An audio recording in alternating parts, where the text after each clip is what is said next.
সন্তান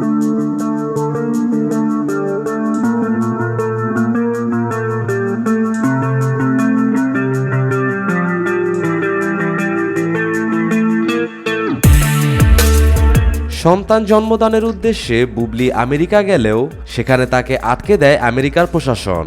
কারণ খুঁজতে গেলে জানা যায় বুবলি আমেরিকার নাগরিকত্ব লাভের আশায় আমেরিকায় গিয়ে সন্তান জন্ম দিতে চেয়েছিল, যেটি সম্পূর্ণ আমেরিকার আইনের বিরুদ্ধে। এ বিষয়ে বুবলি বলেন, সেখানে আমেরিকার প্রশাসন আমাকে আটক করে। থানার ভিতর আমি অনেক অসুস্থ হয়ে গিয়েছিলাম এবং আমি এত করে সাকিবকে ফোন করেছি, কিন্তু সে আমার একটি ফোনও ধরেনি। আমি শুধু বলছিলাম যে আমাকে আমার বাসায় একটু ফোন দেন, আমার বাসায় একটু ফোন দেন, আমি আম্মুর সাথে কথা বলবো। আমি বাসায় ফোন দিয়ে আমি হাওমাও করে কাঁদতেছি। আমার বেবির বাবা যিনি, ওনাকে একটু ফোন দেন, আমি একটু কথা বলবো, বিকজ আমি জানি না আমি সার্ভাইভ করবো কিনা। বুবলি আরো বলেন, আমি সেখানে গিয়েছি সম্পূর্ণ নিজের খরচে।